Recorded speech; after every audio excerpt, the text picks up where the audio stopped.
यमुना नदी के किनारे बसे गांव के लिए मुसीबत बनी यमुना नदी का जल स्तर बढ़ जाने से लोग गांव से पलायन करने को मजबूर हो जाते हैं। लेकिन औरैया जिले में एक गांव को मुख्यमंत्री ने तोहफा दिया था, जहां इन गांव वालों को अब बाढ़ से निजात मिल जाएगी। पिछली साल आई बाढ़ ने लोगों को ज्यादा मुसीबत खड़ी कर दी थी। तब मुख्यमंत्री ने खुद यमुना नदी में आई बाढ़ वाले क्षेत्र का हेलीकॉप्टर से जायजा भी लिया था। तब अस्ता गांव की हालत को देखकर मुख्यमंत्री ने अधिकारियों को इन गांव के लोगों को दूसरे स्थानों पर बसाने के निर्देश दिए थे, जो अब अधिकारियों की मेहनत से पूरे किए गए हैं। वैसे तो औरैया जिले में 3 तहसील है, परंतु 2 तहसील ऐसी हैं जहां पर यमुना नदी का जलस्तर बढ़ने से प्रभावित हो जाती हैं। इनमें करीब 50 गांव हैं लगते हैं, लेकिन सबसे ज्यादा नुकसान अजीतमल तहसील क्षेत्र बसे गांव में देखने को मिलता है। इस बार अस्ता, सिकरोली और गोहानी कला जैसी कई गांव ने बाढ़ का सामना किया है, गांव से पलायन भी किया है। हालांकि इस साल यमुना का जलस्तर 1 हफ्ते के अंदर ही कम होता दिख रहा है, लेकिन पिछले साल जिस तरीके से बाढ़ आई थी उसके सामने मानो गांव में तबाही का मंजर देखने को मिला था।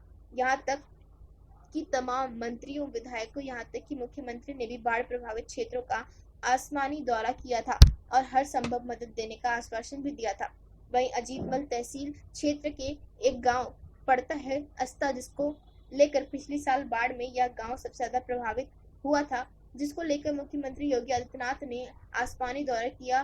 तो हालत को देखकर अधिकारियों को निर्देश दिए गए कि इस गांव के लोगों को उचित स्थान पर बसाया जाए, जिसके बाद जिला उच्च अधिकारियों ने वन विभाग से जमीन मांगी थी और प्रस्ताव रखा था कि वन विभाग की जमीन से ग्राम समाज की जमीन को एक्सेस किया जाएगा।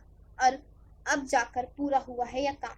अब इन गांव में रहने वाले 200 परिवार को ऊंचे स्थान पर बसाने के लिए वन विभाग ने जमीन दे दी है, जिससे अब इस गांव के लोगों को बाढ़ का सामना नहीं करना पड़ेगा। यह सौगात मुख्यमंत्री के निर्देश पर दी गई थी।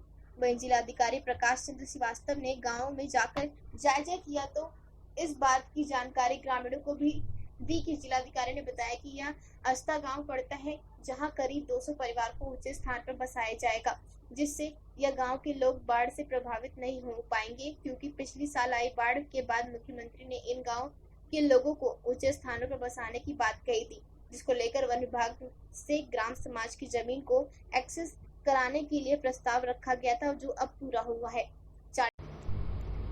चाणक्य न्यूज इंडिया के लिए औरैया से आकाश सिंह भदौरिया की रिपोर्ट। आपके गांव में लगातार बाढ़ आ रही थी, ऐसे में अब सरकार ने ऊंचे स्थान पर जगह आवंटित करने की बात कही है, तो कैसा आपको लग रहा है, क्या कहना चाहिए? हमको मान खुशी हुई कि हमारी सरकार ने हमारे लिए रहने के लिए ऊंची जगह पर सभी लोगों को बसने के लिए कहा, ताकि आगे कोई हमको आपत्ति ना आए, और वो हमारी बात को स्वीकार भी कर लिए। तो क्या दिक्कत आती थी अभी तक आप लोगों को? अभी तक दिक्कत ये थी कि सरकार को दिक्कत तो ज़्यादा आती थी, हम लोगों को दिक्कत थी तो थी, क्योंकि जो यहाँ हमारे लोग रहते थे, बाढ़ से सामान को इधर ले जाना, उधर ले जाना, उठाना, धरना, बहुत परेशानी थी हम लोगों को। इसलिए सरकार से तो हमने बहुत पहले ही कहा था कि अगर यहाँ ऊँचे बसा दिया जाए तो सरकार को भी कोई परेशानी पड़ेगी और हम लोग आराम से जिएंगे। उनके लिए होम एक्सचेंज की बात हुई थी, इसमें क्या प्रगति? जी, ये लगभग हर साल जब इसमें बाढ़ आती है यमुना में, तो ये गांव प्रभावित होता है। विगत वर्ष माननीय मुख्यमंत्री जी आए थे, तो उन्होंने निर्देश दिया था कि इनको ऊपर बसाया जाए। ऊपर जो ज़मीन है वो वन विभाग की है, तो वन विभाग की ज़मीन की ग्राम सभा की ज़मीन से एक्सचेंज करने का एक प्रस्ताव शासन में गया था। 2-3 बार आपत्तियाँ लगी, लेकिन कल वो फाइनल हो गया है और अब ये ज़मीन सुलभ हो जाएगी। इनको हम लोग जल्दी ही 15-20 दिन के अंदर ज़मीन आवंटित कर देंगे, इनको ऊपर बसा देंगे। कितने परिवार के लोगों को लाभ मिलेगा? ये 4 हेक्टेयर ज़मीन है, 3.93 थी और फैमिली 189 है, यानी लगभग 200 परिवार को ऊपर ले आएंगे। हमारा नाम सुभाष चंद्र निषाद है, जी बताइए। इसी गांव का रहने वाला हूं, पूर्व प्रधान हूं, और हम 3 सालों से माननीय जिलाधिकारी महोदय, प्रशासन से तथा क्षेत्रीय नेताओं से इस बात का आग्रह करते रहे हैं कि हमारे यहाँ निरंतर बाढ़ आती है और बाढ़ में हम लोगों के मकान, जमीन सभी जो कुछ है क्षतिग्रस्त हो जाते हैं, ज़मीन बाढ़ से ग्रसित हो जाती है। हम लोगों की आमदनी कुछ भी नहीं है, यही है।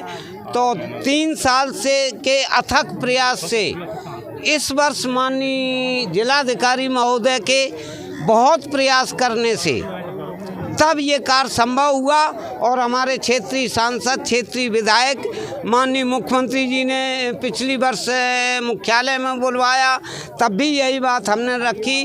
और सबसे ज़्यादा प्रयास हमारे यहाँ के प्रधान जी का रहा, क्योंकि उन्होंने निरंतर डीएम और सांसद विधायकों से संपर्क किया और बराबर अपनी बात रखे रहे। और इसी बीच में प्रधान के साथ साथ हमारे जिलाधिकारी महोदय को भी मैं बहुत आभार व्यक्त करना चाहता हूं कि उनके अथक प्रयासों से निरंतर जब से हमने उनके सामने बात रखी तब से वो बराबर शासन के संपर्क में रहे, शासन के संपर्क में रहते हुए हमारी बात को आगे पहुंचाते रहे, कार्रवाई को आगे पहुंचाते रहे और हमें बाढ़ से आज निजात मिल गई है।